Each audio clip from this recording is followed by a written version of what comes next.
Donc, l'enregistrement, oups, c'est bon, l'enregistrement est démarré. Et donc, je vais retourner dans ma présentation.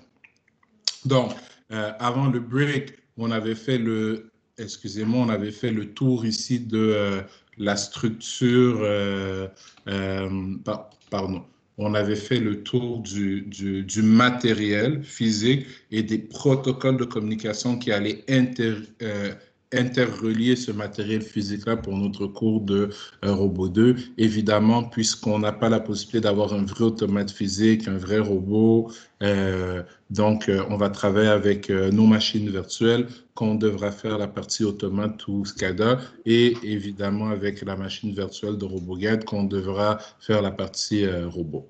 Je vous ai rappelé que vous avez accès à travers le lien qui se trouve ici, mais aussi sur Teams, à la procédure pour convertir un point KL à un point PC. Et en temps et lieu, je vous donnerai plus de détails sur ce qu'est le protocole FTP et comment utiliser FileZilla, qui est un client FTP gratuit, donc on peut le télécharger sur Google, comment le configurer et comment l'utiliser pour envoyer des fichiers dans un robot.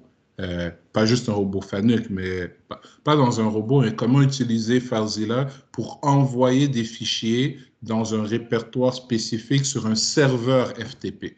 Parce que notre robot est un serveur FTP, mais il y a d'autres types de serveurs FTP qui existent sur le marché. Et donc, avoir cette compétence, c'est intéressant pour vous. Donc, on aura un cours un peu approfondi là-dessus. Donc, et voilà, on retombe maintenant dans le vif du sujet. Donc, c'est bien beau d'être capable de convertir un point PC en un point KL, ou plutôt l'inverse, excusez-moi. C'est bien beau d'être capable de convertir un point texte en un point KL et après un point KL en un point PC, mais pour que ça se passe sans erreur, ben, faut-il encore que notre code dans notre fichier .kl respecte la syntaxe du langage. Donc, on va réviser ici quelques notions qu'on a vues il y a déjà 2 sessions. Donc, ça fait un petit bout de temps. Je sais que c'est poussiéreux dans votre esprit. C'est pour ça que je voulais redémarrer au début. Par contre, la courbe ne va pas être comme ça. La courbe va être comme ça. Ça va? Donc, c'est quand même un rappel. Ça va? Je ne vais pas passer un mois là-dessus. Là. Mais prenons le temps qui est nécessaire au début. Donc, ce qu'on avait vu dans notre temps d'enfance, c'est que un programme Carel, c'est en fait un fichier texte, mais qu'on sort avec l'extension .kl au lieu pour Carel, au lieu de .txt. Et à l'intérieur de ce fichier, on doit respecter une certaine structure. Donc, mon rectangle bleu ici, ça représentait quoi? Ça représentait le fichier .kl lui-même, donc mon fichier texte. Et à l'intérieur de ce fichier, on pouvait déclarer différentes sections. Les sections qu'on avait vues ensemble étaient les sections des variables, les sections des constantes, les sections des routines et la section du programme principal. Cette section-ci, on va rajouter une section supplémentaire qui est la section des types de données utilisateurs. On va être capable de créer nos propres types de données, nos propres types de données et les utiliser pour déclarer des variables. Et on va voir comment faire la même chose dans un automate aussi. Comment créer nos propres types de données et l'associer à des tags. Un type de données qui représente un concept spécifique auquel les concepteurs de RSLogix 500 ou auxquels les concepteurs du langage Carel n'avaient pas pensé comme type de données. Donc, on va être capable de rajouter des extensions à notre langage pour faciliter notre travail comme programmeur. Donc, section des variables, section des constantes, section des routines. Et donc là, on va décortiquer une à une chacune de ces sections. Donc, mon enveloppe, on avait des règles pour la créer. Donc, un programme Carel commençait par le mot-clé programme, suivi d'un nom de programme. Et on avait des règles pour le nom de programme. Donc, le nom de programme ne devait pas commencer par un chiffre, ne devait pas contenir d'espace, ne devait pas contenir de caractères spéciaux. Les caractères spéciaux, c'est quoi? ben, point d'exclamation, point d'interrogation, A commercial, trait d'union que j'ai mis ici, ce n'est pas valide. Et le dernier, mais non le moindre, le nom d'un programme devait avoir une longueur plus petite ou égale à 8 caractères. Donc, ça fait beaucoup de règles, je les répète. Je ne peux pas avoir d'espace, je ne peux pas avoir de caractères spéciaux, je ne peux pas commencer par un chiffre, je dois être plus petit ou égal à 8 caractères. Et plus important encore, le nom que je donne à mon programme ici, dans le code, dans le fichier .kl, doit être le même nom que j'utilise quand je sauvegarde ce fichier. Donc, en français, si j'ouvre Notepad++, juste ici, ça va, et que je veux créer un nouveau programme Carel, on avait vu que pour avoir un peu d'aide colorée, on pouvait venir choisir le langage VHDL parce qu'il avait plusieurs mots-clés similaires avec le Carel. Donc, si je commence avec programme Toto, un programme Carel commence par un nom. Ce nom respecte les règles que je viens de nommer et finit par end, le même nom de programme. Donc, si je vais regarder dans ma présentation, c'est exactement ce que j'ai. Programme, j'ai le nom de programme qui respecte les règles que j'ai nommées et mon enveloppe bleue finit par end, nom du programme. La dernière règle que j'ai rajoutée, c'est que ce fichier, donc ici, je vais pouvoir créer ma section des variables, des constantes, des routines, mon programme principal, et tout ceci représente mon enveloppe. Puisque j'ai nommé cette enveloppe Toto, présentement, mon fichier s'appelle new10. Ça ne veut pas dire grand-chose. Pour que mon programme fonctionne, ben, je vais venir le sauvegarder ici comme étant toto.kl. Ça va? Donc, le nom du fichier doit être le même que le nom du programme qu'on a désigné à l'intérieur. En plus du fait que ce fameux nom de programme ne doit pas avoir d'espace, ne doit pas avoir de caractères spéciaux, doit être plus petit ou égal à 8 caractères et ne doit pas commencer par un chiffre. Est-ce que c'est clair pour tout le monde? Loud and clear. Oui. Et je pense que programme, bon, je vérifierai un M, 2M, ça, c'est pas trop grave. Donc, continuons. Donc, on a notre enveloppe. Maintenant, à l'intérieur de cette enveloppe, on peut créer plusieurs zones différentes. Donc, plusieurs sections. On a la section des variables.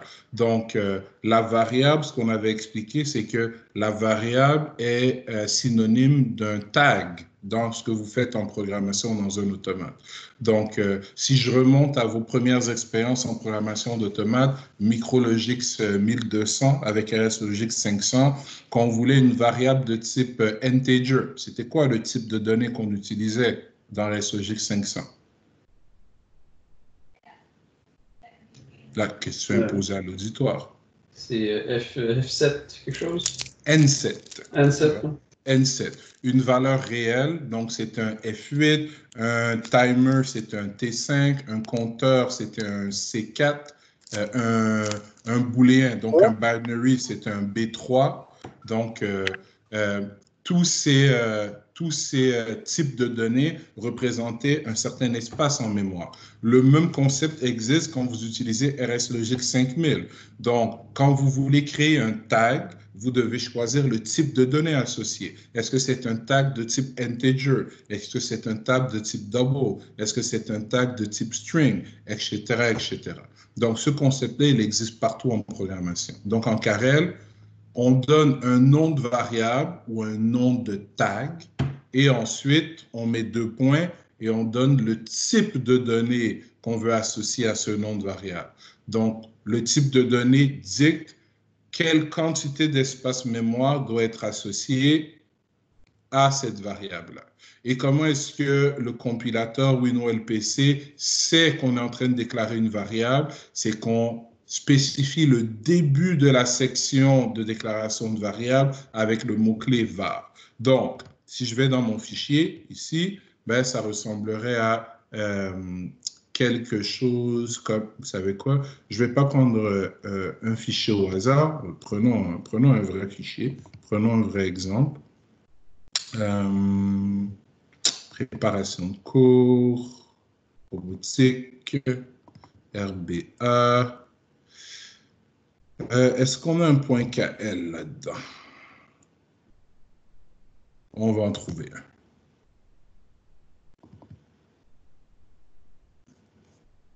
Ah oui, j'en ai pas.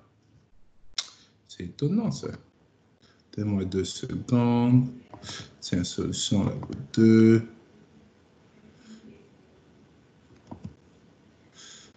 On va ouvrir ça. Non, ça c'est du TPP. Ah, excusez-moi, j'étais dans mon cours de robot 1, alors que c'est du Carrel que je veux. Donc, on va aller dans le cours de robot avancé. Excusez-moi pour ça. On en avait du Carrel, par exemple?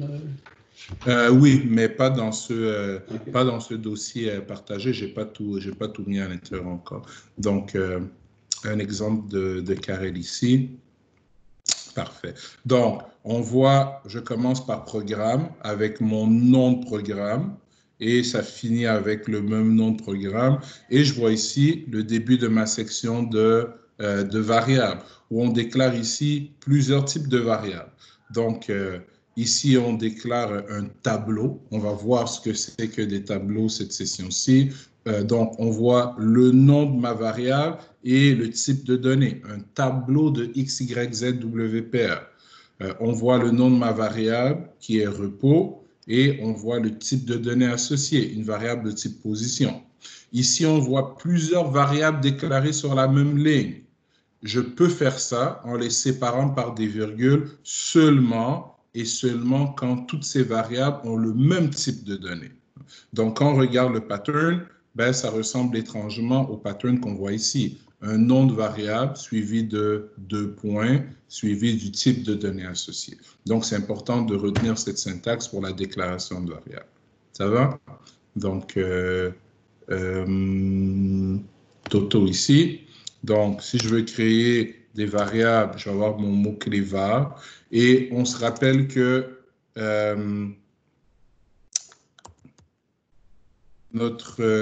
nos 2 traits d'union, et donc il faut faire attention plutôt, voici des traits d'union et voici des underscores. Vous voyez la différence entre les deux. Donc, 2 traits d'union successifs représentaient un commentaire, un peu comme les commentaires que vous pouvez ajouter sur les lignes dans un automate. Donc, ça vous permet de laisser un commentaire pour décrire ce que cette ligne de code fait. Donc, moi, mon commentaire ici, ça va être début de la section de déclaration des variables. Comme ça, c'est clair. Et une fois que le mot var est placé, je peux maintenant commencer à déclarer des variables. Donc, disons V1, c'est le nom de ma première variable et de type integer. Donc, une variable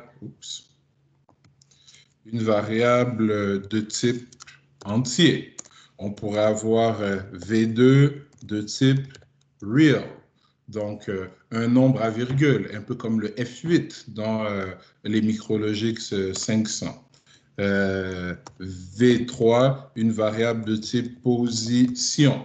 Donc, une variable de type position qui permettait de représenter une position dans l'espace 3D. Donc, on va redécouvrir ces types de données qu'on avait déjà vus, on va les dépoussiérer et on va en découvrir plusieurs nouveaux aussi avec lesquels on va travailler cette session. Donc, pour l'instant, mon petit programme, d'après notre présentation, il ressemble à ça. Et ce que je vais faire pour éviter de naviguer de un à l'autre, je vais y aller comme ça. On a la présentation d'un côté et on a notre fichier de l'autre côté. Ça va? Donc, j'ai mon enveloppe ici en haut. Ben, elle est représentée ici et mon enveloppe se termine ici, tout comme on le mentionne dans ma présentation ici PowerPoint.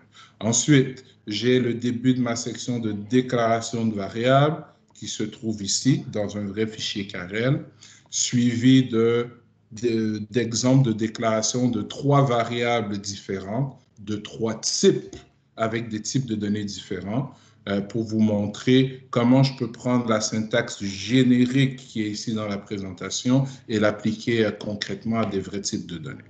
Ça va jusque-là? C'est clair pour tout le monde? Ouais. Donc, maintenant qu'on sait comment déclarer des variables, on va utiliser un peu de terminologie. Ici, j'ai déclaré ma variable. Donc, j'ai réservé de l'espace en mémoire, assez d'espace en mémoire pour stocker un nombre entier dans une case qui va s'appeler V1.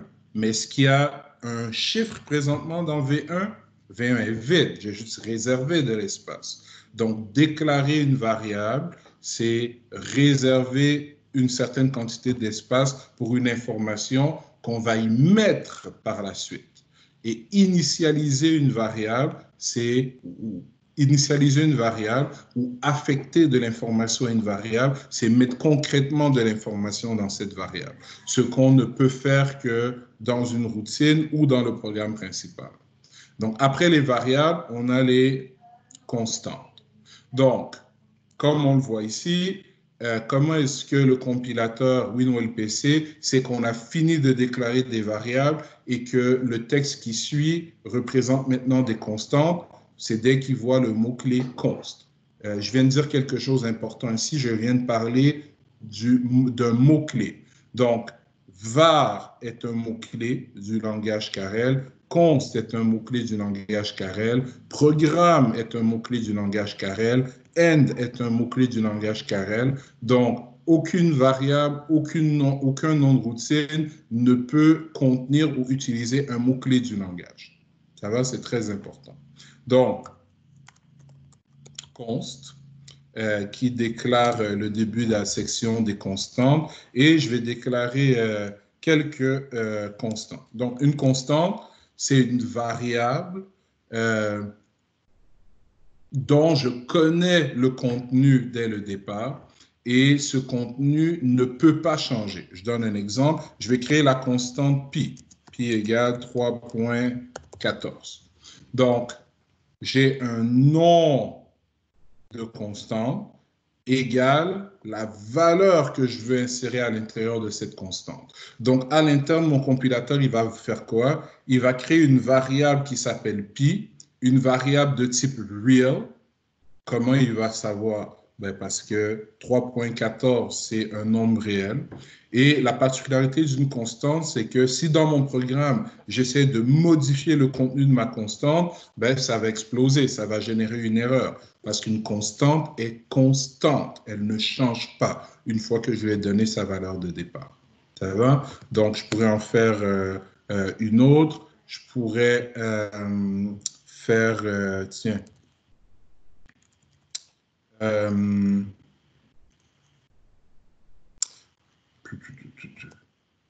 ouvert égale on. On sait que on est l'équivalent de true en Carrel, qui veut dire vrai, et je vais faire fermer égale qui est l'équivalent de false. Donc, partout dans mon programme où je vais écrire ouvert, ça va être rempli par on. Donc, ouvert est une constante de type booléen qui est initialisée à on, donc à true, et je ne pourrai jamais changer sa valeur. Ça va? Le concept ou la différence entre variable et constante? C'est bon pour tout le monde? Oui, c'est OK, oui. Parfait. Donc, remarquez bien la différence. Ici, je donne un nom. Ici, je donne aussi un nom. Ces noms-là respectent les mêmes règles que celles qu'on a dictées pour un nom de programme. Donc, ne peuvent pas commencer par un chiffre, ne peut pas contenir d'espace, ne peut pas contenir de mots-clés du langage et doit être plus petit ou égal à 8 caractères. Donc, ça respecte. Maintenant, pour les variables, on a 2 points. Pour les constantes, on a égal. Pour les variables, on a un type de données Donc, on réserve une certaine taille en mémoire, mais on ne met pas d'information à l'intérieur, alors que pour une constante, on donne une information et le compilateur va déterminer à partir de cette information quelle est la quantité de mémoire qu'il doit réserver. Il va réserver cette quantité de mémoire et il va mettre l'information à l'intérieur de la fameuse case mémoire. Donc, voilà pour les constantes. Après les constantes, on a les routines. Mais je vais sauter les routines pour l'instant et je vais d'abord aller au programme principal.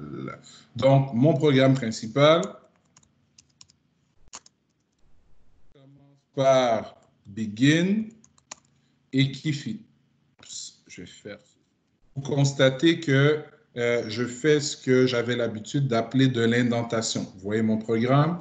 Donc, mon programme, il commence ici et il finit là. Remarquez qu'il y a certains mots-clés qui sont alignés à ma marge ici. Ça va? Alors qu'il y a d'autres mots pour lesquels j'ai fait une tabulation. Donc, mon programme, c'est tout ça. Ici, entre begin et end Toto, c'est là mon programme principal, c'est là ma fonction main, c'est là ma tâche principale, c'est là mon ladder 2. Donc, je suis en train de faire des références ou des analogies avec toutes les autres technologies que vous connaissez dans lesquelles vous faisiez de la programmation. Donc, dans le programme principal, je vais être capable d'utiliser toutes les variables, toutes les constantes ou toutes les routines que j'aurais préalablement déclarées. Exemple, on a dit que V1, c'est une variable qui est capable de contenir un nombre entier. OK, donc je fais V1 égale 25. Donc, qu'est-ce que je viens de faire? Je viens de prendre la valeur 25 et je viens de l'insérer à travers une adresse mémoire qui est pointée, qui est taguée, qui est marquée par V1. De la même façon, je pourrais venir faire, donc laissons ça, je pourrais venir ici et qu'est-ce que je pourrais faire? Je pourrais dire V2 égale 34.7, ça marche aussi. V2 est une variable de type real, donc je suis capable de mettre une valeur réelle à l'intérieur de V2. Tout comme je pourrais faire ceci, V2 égale pi. Pourquoi? Pi est une constante, donc chaque fois que j'écris pi, c'est remplacé par 3.14. Et V2 est une variable de type real, donc je suis capable de varier son contenu. Donc, ça prendrait le chiffre 3.14 et ça le mettrait à l'intérieur de V2. Par contre, si j'essaie d'écrire ceci,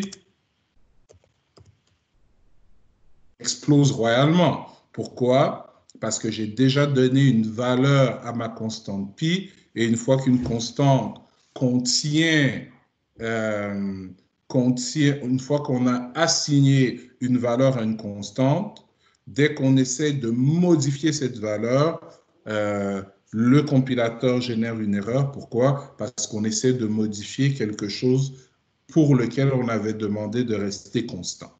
Ça va, c'est clair? Donc, c'est dans le programme principal qu'on va exploiter les variables et les constantes qui sont déclarées plus haut. Monsieur, excusez-moi, j'ai une question. Mm-hmm. Monsieur, est-ce que, par exemple, ici, vous avez mis V2. Est-ce qu'il est possible d'avoir V2 pour mettre deux valeurs? Pardon? Est-ce que V2, dans votre exemple, vous avez V2 34,7 et V2 égale à pi, par exemple. Est-ce que c'est correct de mettre V2, lui mettre deux valeurs? Parce que, juste parce que... Je ne lui mets pas de valeur. Ce qui va arriver, c'est que... parfait. Donc, si je me débarrasse de ça, présentement, V2 contient quoi? Présentement, V2 ne contient absolument rien. J'ai réservé de l'espace, mais je n'ai rien mis à l'intérieur. Voyez V2 comme étant une chaise dans une classe, ça va? Une chaise capable d'accueillir un étudiant. Ça va? Étudiant étant mon type de données. Donc, je prends ma chaise qui s'appelle V2 et j'assois un étudiant qui a la valeur 23. Ça va? Quelques secondes après, je prends la même chaise qui s'appelle V2 et je remplace l'étudiant qui s'appelle 23 par l'étudiant qui s'appelle 34. C'est la même chaise. J'ai juste écrasé son contenu avec une nouvelle information. Super, j'ai compris. Okay. C'est bon? Donc, c'est la même chose qu'avoir un tag de type booléen dans un automate, par exemple. Et je vais donner un exemple de texte structuré ici, parce que vous avez fait un peu de texte structuré, non, avec Michel et Soraya? Oui. Oui. Donc, disons que j'ai un tag V2 dans mon automate. Ça va? Donc, je vais l'écrire ici à côté. Je vais le mettre en commentaire. Donc, j'ai un tag V1 dans mon automate et je fais comme ceci égale 23 point virgule. Donc, vous avez écrit ce genre de choses dans RSLogic 5000, n'est-ce pas? Oui, oui, bien sûr. Donc, c'est exactement la même chose. Donc, V1 est un tag de type integer. J'ai pris la valeur 23 et je l'ai chargé à l'intérieur de ma variable V1. Okay. Donc, si je viens un peu plus tard dans mon programme faire ceci, par exemple, ben, je viens tout simplement écraser le contenu qui était précédemment à l'intérieur de ma variable V1. Donc, c'est exactement le même concept. Et juste pour vous montrer que une fois qu'on connaît un langage de programmation, en réalité, ces concepts deviennent relativement répétitifs. Je vais ouvrir une petite page à côté ici. Et voici la déclaration d'une variable en Carrel. Donc, disons, tiens, on va l'appeler val1 de type integer. Parfait. Donc, ça, c'est du Carrel. OK. Voici la déclaration d'une variable en C. Donc, int val.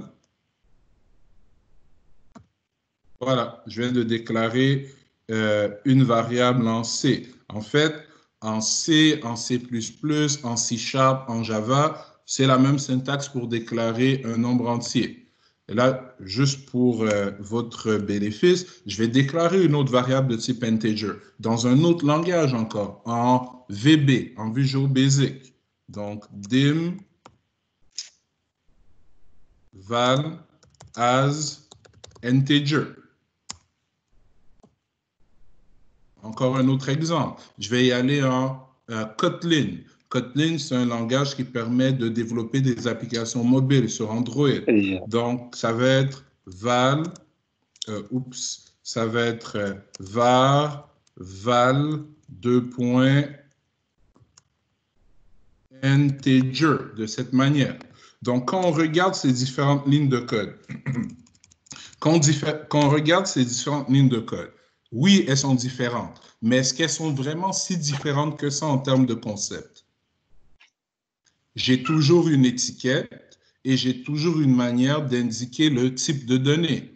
Ici, voici mon étiquette, voici le type de données associé. Ici, voici mon étiquette, int pour integer. Pardon, voici mon étiquette, val. Voici le type de données associé, int pour integer.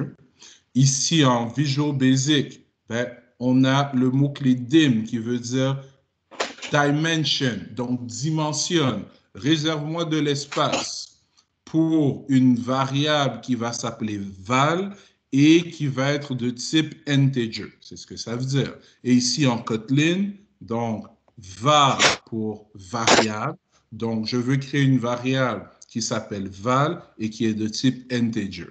Donc, quand vous maîtrisez un langage structuré, donc que ce soit le Carrel, le C, le C++, le Java, le Python, peu importe, qu'on comprend bien les concepts de programmation, on est très rapidement capable d'apprendre des nouveaux langages.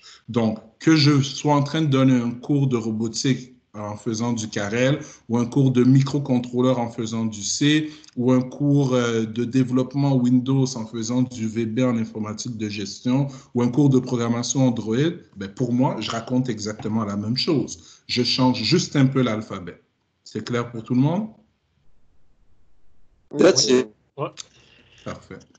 Donc, retournons à nos moutons. Voilà, fin de la parenthèse. Donc, le programme principal va nous permettre de manipuler nos variables et nos constantes. Et je peux faire toutes sortes de choses. Je pourrais, par exemple, faire 23 ici, tiens, V1. Ça marche, ça aussi. Parce que V1 contient présentement 25 plus 23, ben, on aurait dans V2 la valeur 28. Ça va? Donc, c'est aussi simple que ça. Et ce n'est pas trop loin de ce que vous avez vu en termes de texte structuré. C'est bon? Donc, pardon, il y avait une question? Si on fait V2 égale 23 plus V1, si on prend la valeur de V1, ça veut dire V2, on aura 48, c'est ça? Oui, effectivement. Okay. Oui, parce que 23 plus 25 donne 48. Voilà, c'est la nouvelle valeur. Exactement. Okay. Et donc, dans le vidéo que je vous ai rendu disponible, conversion d'un point KL à un point PC, on vous montre aussi comment exécuter votre programme en Carrel pas à pas et comment aller inspecter le contenu des différentes variables pour s'assurer que votre programme fait bien ce qu'il doit faire pour être capable de le débugger. Donc, ce que je vais probablement faire, c'est que, question de vous rappeler tout simplement, de vous rafraîchir l'esprit. Je vais, donnez-moi quelques secondes ici, je vais vous donner la bonne ressource. Comment se fait-il que... où j'ai mis ça? OK. Laissez-moi... OK. Dans mon disque dur, safe, Descartes, industriel, robotique avancée. Voyons, fermons. OK, on va y aller comme ça. Je vais aller dans les démos et on va y aller simplement. Je vais prendre ici un magnifique petit fichier KL avec lequel on avait fait notre découverte du Carrel en première session. Ça va? Pas en première session, mais en troisième session. Je vais aller le placer sur mon bureau et ouvrons-le rapidement avec Notepad++. Donc, on voit qu'il y a des variables là-dedans, il y a des constantes, à l'intérieur. D'ailleurs, c'est avec ce fichier que je fais la démonstration du vidéo. Et c'est un programme, j'ai mis des commentaires, c'est un programme qui trace un rectangle tout simplement. Donc, ce que je veux que vous fassiez, c'est que suivez les manipulations qui sont dans le vidéo parce qu'elles sont basées sur ce fichier. Donc, ça va vous permettre de le prendre. Je vais vous le repartager sur Teams dans quelques secondes. Ça va vous permettre de prendre ce fichier avec WinOLPC que vous avez déjà en votre possession, de le convertir en point PC, de le charger dans votre cellule, d'exécuter le programme, évidemment, après avoir configuré votre cellule avec les utools et les uframe. Ces vidéos-là sont encore disponibles sur Omnivox. Je peux vous les remettre dans Teams aussi. Une fois que votre robot trace correctement le rectangle, ce que je veux que vous vous amusez à faire, c'est amusez-vous à venir mettre des erreurs comme ça. sciemment à l'intérieur du programme et à le recompiler. Pourquoi? Parce que WinOLPC va vous indiquer des messages d'erreur et une des compétences importantes à développer en programmation, c'est d'être capable, en fonction du message d'erreur que le compilateur nous donne, d'identifier correctement l'erreur dans notre code et de la modifier. Donc, en mettant des erreurs aléatoirement comme ça dans le programme, vous allez voir quel genre d'erreur le compilateur vous donne, quel genre d'indice le compilateur vous donne pour essayer d'identifier vos erreurs. Donc, c'est le premier petit exercice que j'aimerais que vous fassiez aujourd'hui pour vous remettre dans le bain. Donc, écoutez le vidéo, reproduisez les manipulations et ensuite, avec le fichier .kl ici, amusez-vous à mettre des erreurs, à effacer des mots, à remplacer des mots, compiler, voyez les erreurs que ça vous donne, utilisez les techniques de débogage que je décris dans la vidéo pour re-rendre le programme fonctionnel après que vous ayez mis des erreurs aléatoirement à l'intérieur. Vous pouvez même vous amuser entre vous sur Teams, dire que, par exemple, si je retourne ici, disons que Wassim et Mohamed se mettent ensemble, par exemple, et Mohamed prend le fichier de base que je vais distribuer. Je vais le faire tout de suite. Et met plein d'erreurs à l'intérieur. Et il le partage à Wassim dans leur fenêtre de chat. Wassim essaie de compiler le programme et avec les messages d'erreur, essaie de trouver où est-ce que Mohamed a mis les erreurs dans le programme jusqu'à le déboguer complètement. Et évidemment, Mohamed peut regarder et lui indiquer oui, tu as bien trouvé, c'est bien ça que j'ai changé, etc. Donc, on est 8, c'est parfait, c'est un nombre pair. Donc, vous pouvez faire des équipes de 2 comme ça pour vous pratiquer dans l'heure qui reste au cours, parce que techniquement, on finissait à 15 heures, après avoir évidemment regardé le fameux vidéo qui vous rappelait comment convertir un .kl en un .pc. Ça va? Donc, c'est le petit exercice là que je vous donne pour vous remettre un peu dans le bain avant qu'on passe à des choses un peu plus sérieuses. Donc, je vais venir ici dans le cours de robotique avancée et je vais venir faire ceci. Fichier.kl pour la pratique de débogage, qui n'est pas un vrai mot, pour la pratique de débogage avec WinOLPC et RoboGuide. Et je vais le partager. Téléversé. Il se trouve sur mon bureau. Voilà, il est juste ici. Open. Donc, on va le laisser charger.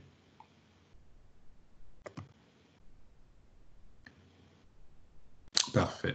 Donc, il apparaît dans la fenêtre de chat du canal général et il apparaît aussi dans les fichiers. Donc, pour faire ça simple, comme je vous l'ai mentionné,